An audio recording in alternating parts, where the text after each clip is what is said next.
So I'm here with Valentina De Santis, who's the CEO and owner of the Grand Hotel Tremezzo in Lake Como, and I love this hotel so much. I was here once 4 years ago, and I'm back again, and it's just there's so much soul, and it's obviously family owned, and I love it. So thank you for talking with me today after. Thank you, Annie. Yes. You know that you're my super special guest. So. Yeah, thank you. And I consider you a dear friend. And I think that it's just nice to be together after months of Zoom, right? So I wanted to, first talk about your family has owned this since the 1970s. We're actually in the Greta Garbo suite, which she most likely stayed here or nearby. 4 to 5 months ago, we didn't think that it would be possible to come to Italy. And of course, sadly, it's still closed to Americans, but it won't be forever. Yeah. So we will have people coming back, hopefully sooner than we think. And I'll ask you about that. But first, I wanted to ask you, why is Lake Como forever going to be a dream destination for people? I think that one of the attitudes that Lake Como has and makes it a kind of unique place is that it's very much like making a step back in time when you arrive here. Yeah. The shores are completely untouched since decades, if not centuries. You see beautiful villas and gardens. So it's a place where time looked like it was stopped. Yes. But at the same time, especially in the last, let's say, 5 to 10 years, it's a destination that was able to reinvent itself a lot. Yeah. So it became able to attract a new, younger crowd, very much of the new generation of high net worth individuals. Yeah.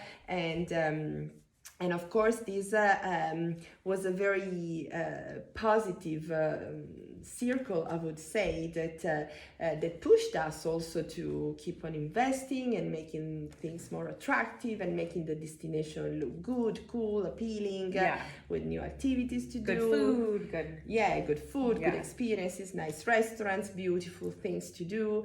And so it's this kind of mix of past and present, of being timeless, but at the same time very much under the radar and the place to be, that makes it, I think, very unique and hopefully a desired destination for many years to come as well. I think people dream of it. Of course, they dream of all of Italy, but Lake Como has a special place in people's hearts. And what is, the Italian spirit of hospitality? What does that mean to you? What do you think that is? I think it's different, right? Yeah, it's something that we have very much into our DNA. In fact, if you think, Annie, so many Italian hotels that are legendary and very, very much inspiring for all the travel industry are family owned. And this is something that happened almost only in Italy. It's not, of course, only, but such a high number of very famous and iconic, especially in the luxury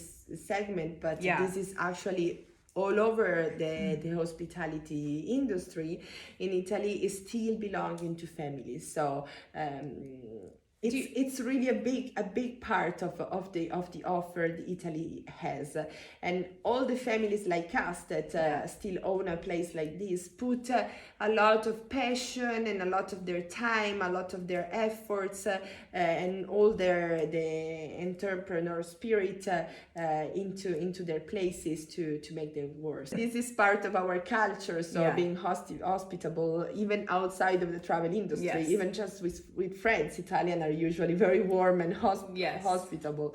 So if you translate this into hospitality, is even more part of our history and tradition. And do you think that will help in the recovery, because people trust family owned, of course, more, and that level of hospitality? Yeah, I think this will make a little bit of a difference. Of course, the Italian spirit was always the one to be resilient, resist in this moment, and especially for us, because I can say personally, seeing the hotel closed was one of the things that made me suffer most during the lockdown and everything. You cannot imagine how much I cried. My mom cried the first time we got back. And so I think that the fact that there is a family behind a hotel makes you feel more comfortable, because actually, speaking for me personally, having a guest is my responsibility. So of course a family takes every single guest like a personal guest to make sure that your guests are happy and safe in this moment and feel happy and safe. So before I came, I got this email and it was saying, you know, we'll do everything we can to make you feel safe and comfortable. And I love the word that the email used. It was tailoring, right? So it was personalization for where guests are coming from, because obviously guests have different levels of comfort, and people who are traveling now are probably a little more, you know, they'll take a little more risk, right? And people traveling, other people won't travel for a long time. So can you talk about that and how you came up with this, you know, the safety standards and those sorts of things in this time? So before deciding when to open, how to open, we had many discussions. Then actually the decision to reopen was taken like this. So we were in a very depressive Friday Zoom call with my team, the like 1 millionth Zoom call of lasting 5 hours each day, and then we just say, why we don't decide a date. This was really the first moment when we really understood the numbers in Italy were improving, and that the end of the lockdown was certain. When we really understood that the dates were final, so that in June Italy was going back to normality, it was just taking like this. So why we don't decide to open? We need to have a goal, we need to have hope. And so in 2 seconds, I called my father, can we open on the 26th of June? Yes, okay, deal done. And on Monday we announced it. So it was really taken from the heart and from con la pancia, we say in Italy. The translation would be from the belly, but I love that. But it's a very Italian way to you feel it, you know it. But of course, from there we started to think a lot about that, and of course. Our first thought was what you say. So guests will have a different attitude towards the situation. So there will be the ones that need to be super relaxed and they just want to be on holiday, and they really don't want to feel so much protected, and the other ones that will need to be more reassured of all the security measures. So we wanted to find a balance, and we wanted to first of all try to understand which kind of level of confidence each guest had in order to personalize the stay, from the room, from the kind of interaction that each guest want with the staff. So we just send some short questions to each guest before arrival, just understanding if they, for example, if they want to be escorted in the room, if they want the welcome amenities or not, if they want the housekeeping service and how often. We just want to understand really how each guest is stressed or not, so that we are ready to deal with every guest in the right way. So I love that, because it really isn't one size fits all, right? It never has been, and not even now all. more than ever.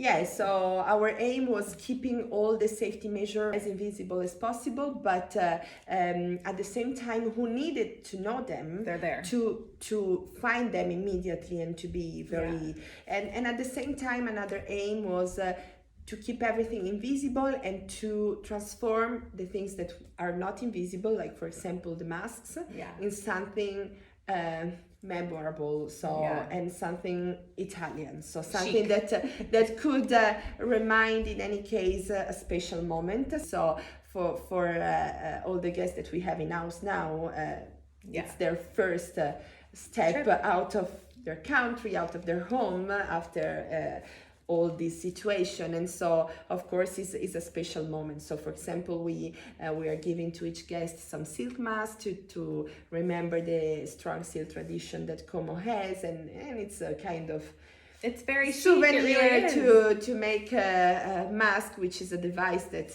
really is not so fancy and so beautiful, but also something different and more happy. So with flowers and colors. So and it's a nice souvenir to bring home. You're like, wow, I have something from, you know, if you have to wear it for who knows how long, right? It's nice to look good doing it.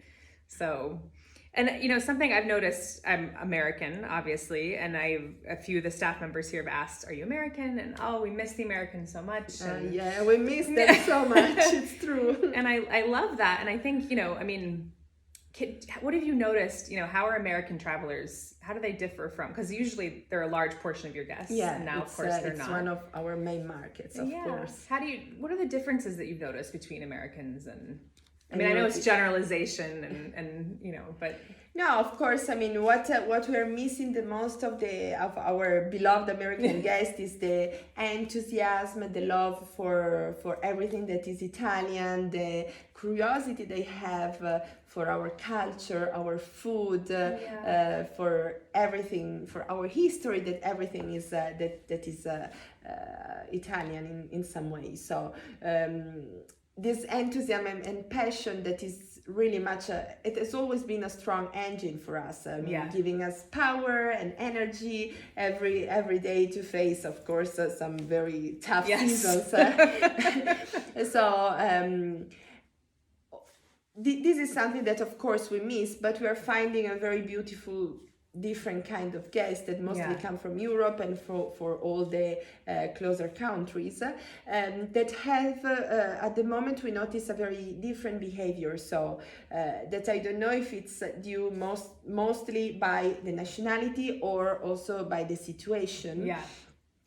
Because the guests that we are having now, of course, mostly from Europe, are living in the hotel much more. So we were used to American guests that were very savvy to experience as much as possible in the hotel, of course, making also a lot of special experience like cooking classes, boat rides, painting classes, photography classes, all kind of things, even in the property, but also a lot outside. So wanted to try so many local restaurants. So of course, packing their stays here on Lake Como, but I'm sure it's the same in all other Italian destinations, with a lot of experience to absorb as much as possible from the local culture.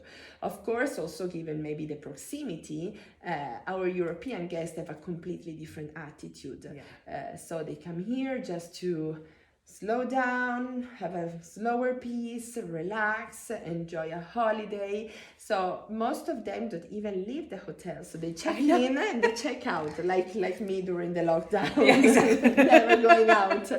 So and really just experiences a different rhythm and just enjoying the destination in the hotel. I think this is something possible here because you're in the hotel, but you leave Lake Como every minute since you wake up, because it's so much the main actor here, the lake. That of course you experience a lot of it even without going out of the property. But of course they have a different, let's say, consumption path. I love that. I mean, I was saying my husband and I met a German couple, and they had said they're like, we've been here 10 days. And today was the first time that we left the hotel. And we were like, that's amazing. Like and I think that really is, it'll be interesting to see when Americans do come back, we've talked a lot about this hamster wheel in luxury, right? How people are just constantly wanting to try the next thing and do the thing and the cooking and the whatever, you know. And I wonder if it will be different. Maybe there is a slower pace of travel happening. Yeah, it can be. In fact, I cannot really explain this different behavior only for the nationality, but also I think from what each of us have been living in these past months. So I think that it teaches us also to slow down and to appreciate maybe more a single thing. The moment, living in the moment. And I love that. So speaking of the hotel, what are some of your favorite things? Like if someone came here and they had to eat one dish, let's start with that. What would it be? Let's start from food. Let's start with food. In Italy, what else if from not the food? belly? From the belly. Yeah. So I mean, one unmissable dish is for sure our rice with gold, which is our signature dish at our main restaurant.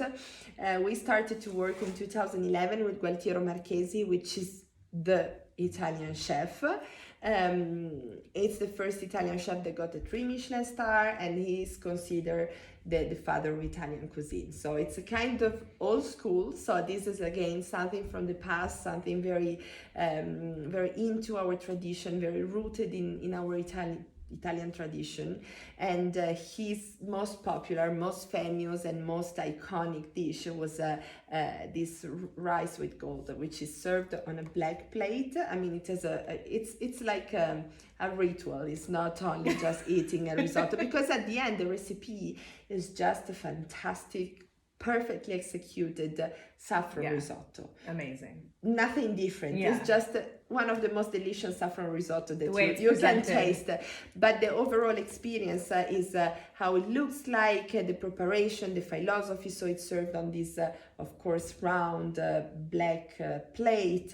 So it's perfectly, there is the perfect circle of black, and then the risotto that is yellow, very bright yellow, and then this square of gold leaf. It's not just how can I say, satisfying your taste, but it's also satisfying your eyes. So it's art. And then you have to eat with a gold spoon. So, and at the end of the dinner, you receive a certificate, because now they are counted. This is the only restaurant where these signature dishes are served now.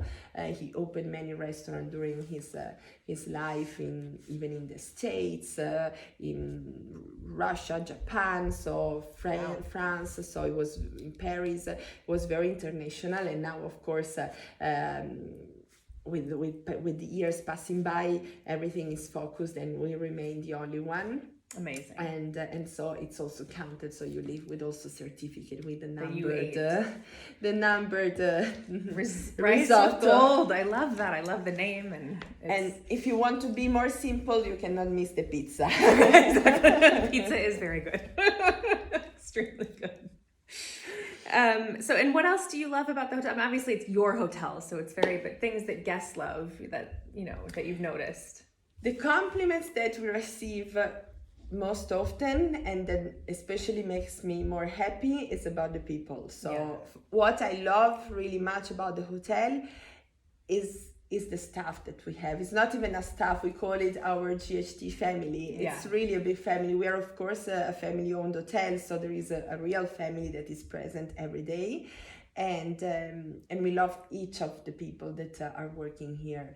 And especially in such a difficult year, they're really giving the best of themselves, because I think that they're also very grateful that finally the season started, people and the back. Hotel is open, the people are back, they say guests back, and they say the hotel being busier and a little bit busier and a little bit busier, and these are just goals, common goals. So this is making everybody happy. And of course, I was speaking with a former colleague a couple of days ago, and he said to me as a compliment. So the staff really cares, and everybody is like taking care of their own hotel, and so this is what makes me happy the most, because of course people is the most important treasure that you can have. Of course, you can have leader.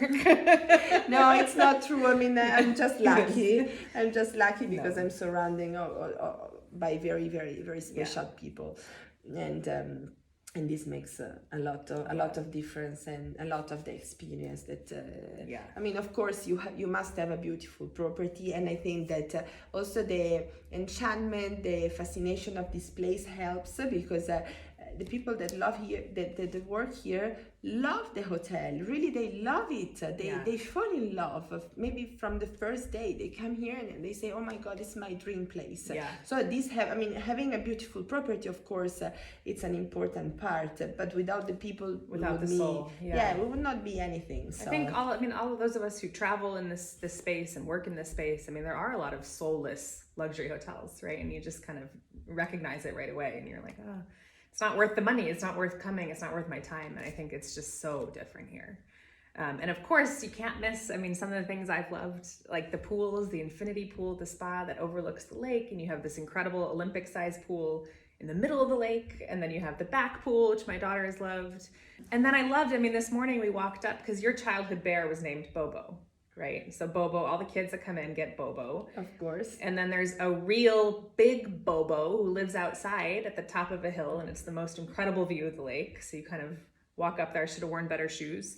And there's a Bobo up there, right? That's not the, your Bobo. It's not my original one. I keep him at home, but it's just like the secret little thing that our little guests discover once they check in and after they start to explore the property. So they go searching for Bobo. I love that.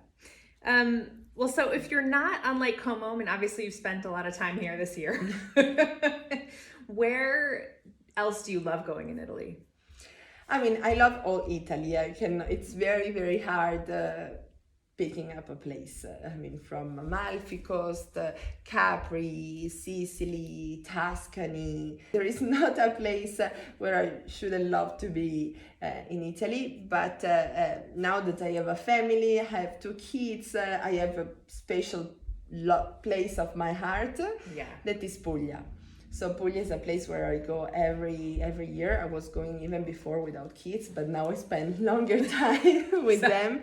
And it's a region that offers so much. There is a beautiful seaside, fantastic people, food that is out of this world, villages, many villages, all different, one more beautiful than other to explore. So culture, there is everything. So it's for sure something that it's a little bit less on the beaten paths, even if I think it was a very, very much emerging region in Italy in the last few years. But it's a place that I always suggest, and it's the place of the heart. So well, I think, it's, you can never take too many trips to Italy. You can never get enough of Italy. It's the destination that people are just desperate to go to, I think. Thank you, Valentina. Thank you so much. Your hotel is beautiful.